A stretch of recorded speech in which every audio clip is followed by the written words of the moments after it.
අදත් ඔයගොල්ලෝ හැමෝම මගේ channel එකට ආදරයෙන් පිළිගන්නවා. අද මම ඔයාලට කියලා දෙන්න හදන්නේ දවස් 7කින් බඩ අඩු කරගන්න ඩ්‍රින්ක් එකක් හදාගන්න විදිය. ගොඩක් අය මගෙන් අහලා තිබ්බා කොහොමද ඉක්මනට බඩ අඩු කරගන්නේ? මට belly fat තියෙනවා ගගා. ඉතින් අනේ ඒගොල්ලොන්ට තමයි මම අද මේ ඩ්‍රින්ක් එක කියලා දෙන්නේ. දවස් 7කින් බඩ අඩු කරගන්න පුළුවන්.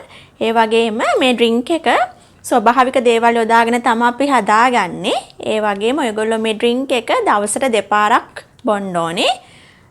උදේ හිස් බඩට බොන්න ඕනේ. අය කෑම කාලේ ඉවර වෙලා නිින්දර කලින් මේ ඩ්‍රින්ක් එක බීලා නිදා ගන්න ඕනේ. දවස් 7ක් එක දිගට දවසට දෙපාරක් මේ ඩ්‍රින්ක් එක ඔයගොල්ලෝ බොන්න ඕනේ. හරි අපි දැන් බලමු මේ ඩ්‍රින්ක් එක හදාගන්න අවශ්‍ය කරන ද්‍රව්‍ය මොනවද කියලා. දැන් බලමු කොහොමද මේ ඩ්‍රින්ක් එක හදාගන්නේ කියලා. අපිට අවශ්‍ය වෙනවා වතුර කප් එකක්. ඒ වගේම සූදුරු, දෙහි කෑල්ලක්, කරපිංචා, මේ පැණි. දැන් අපි බලමු කොහොමද හදාගන්නේ කියලා. මේ විදිහට අපි වතුර ටික භාජනයට දාගන්න.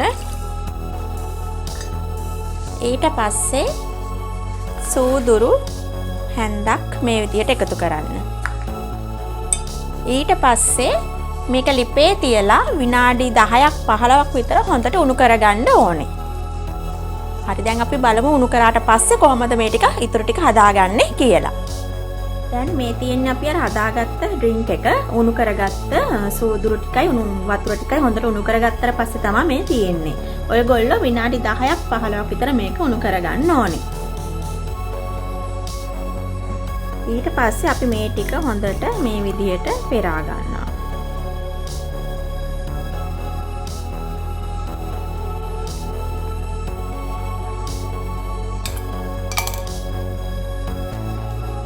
ඊට පස්සේ අපි මේකට එකතු කරනවා මේ පැණිතේ හැන්දක්.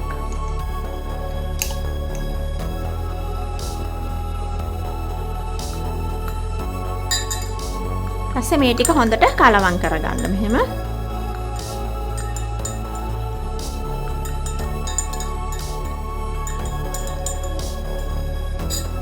ඊට පස්සේ දෙහි එකතු කරගන්නවා.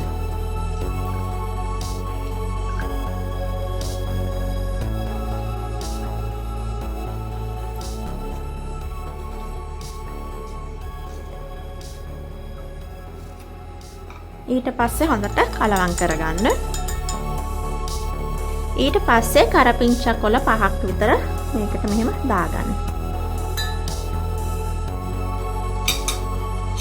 ඊට පස්සේ මේක පොඩ්ඩක් නිවෙන්න තියන්න ඕනේ. ඊට පස්සේ මද රසනෙන් තමයි අපි මේක පානය කරන්නේ. මේ තියෙන අපි අර හදාගත්ත ඩ්‍රින්ක් එක.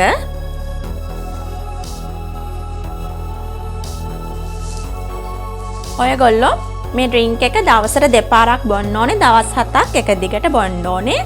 උදේ empty stomach බොන්න ඕනේ. ඒ වගේම රෑ නිින්දට යන්න කලින් බොන්න ඕනේ. කෑම කාලා ඉවර වෙලා බොන්න ඕනේ. ඉතින් දවස් 7ක් එක දිගට කරලා බලන්න. ඔයගොල්ලන්ට හොඳ ප්‍රතිඵල ගන්න පුළුවන්. තනිකරම අපි මේකට යොදාගත්තේ ස්වභාවික අමුද්‍රව්‍ය. ඒ නිසා බය වෙන්න දෙයක් නැහැ. ඔයගොල්ලන්ට මේ ඩ්‍රින්ක් එක පානය කරන්න පුළුවන්. ඉතින් තවත් අලුත් වීඩියෝ එකක් අරගෙන ලබන සතියේත් හමු වෙනකන් ඔයගොල්ලෝ හැමෝටම සුබ දවසක්. මම දිලිනි දිසානායක.